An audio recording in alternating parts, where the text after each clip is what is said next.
আমাদের সৃষ্টিকর্তার নাম কি? রাব্বুল আলামিন আল্লাহ। আল্লাহ। আল্লাহর কয়টি নাম আছে? আল্লাহর 99টি নাম আছে। আচ্ছা, আল্লাহ রাব্বুল আলামিন কোথায় আছেন? আরশ, আমরা যতটুকু জানি আরশ আজিমে আছে তিনি তাহলে। প্রধান চার ফেরেশতার নাম কি? প্রধান চারজন ফেরেশতা আছে, আপনি কি সেই চারজন ফেরেশতার নাম জানেন? না, নাম জানি না। আজরাইল, মিকাইল, আজরাইল ইসলাম, মিকাইল ইসলাম, তারপরে আছে জিবরিল আলাইহিস সালাম, জিবরাইল আলাইহিস সালাম, তারপরে আরেকজন হচ্ছে ইসরাফিল আলাইহিস সালাম। ইসরাফিল আলাইহিস সালাম, সরি, ঠিক আছে। এই যে আমরা মুসলমান হিসাবে একটা জিনিস জেনে গেলাম। হ্যাঁ হ্যাঁ, ইনশাআল্লাহ, শিওর। প্রথম নবীর নাম কি? হযরত প্রথম নবী হচ্ছে হযরত আদম আলাইহিস সালাম। আমাদের নবীর নাম কি? আমাদের নবীর নাম হচ্ছে হযরত মুহাম্মদ সাল্লাল্লাহু আলাইহি সাল্লাম। সর্বশ্রেষ্ঠ আসমানি কিতাব কোনটি? কোরআন মাজিদ। সর্বমোট আসমানি কিতাব কয়টি? আল্লাহ রাব্বুল আলামিন আমাদেরকে এই পৃথিবীতে কেন সৃষ্টি করেছেন?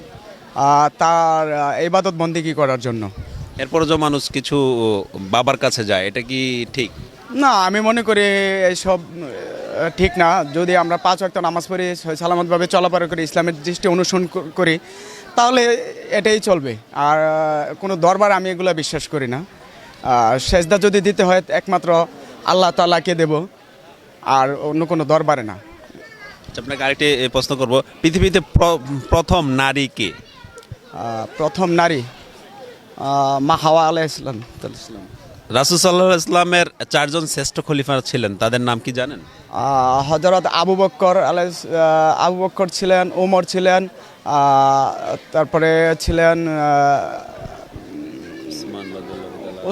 ওসমান ছিলেন, তারপরে ছিলেন আরেকজন ছিলেন আলী রাদিয়াল্লাহু তাআলা আনহু ছিলেন। এই চারজন খলিফা। ধন্যবাদ আপনাকে। আমাদের এই অনুষ্ঠানটা আপনার কাছে কেমন লেগেছে? জি, আলহামদুলিল্লাহ, ভালো লাগছে। অসংখ্য ধন্যবাদ এরকম একটি ইসলামিক প্রচারণার জন্য। আপনি আমাদের এই প্রোগ্রামে অংশগ্রহণ করেছেন, সেই জন্য আমাদের পক্ষ থেকে আপনার জন্য ছোট্ট একটি উপহার। Thank you so much. বইটি পড়ার জোরালো অনুরোধ থাকলো। ইনশাআল্লাহ অবশ্যই পড়ব। ওকে, ধন্যবাদ। আপনাকে ধন্যবাদ। ওকে।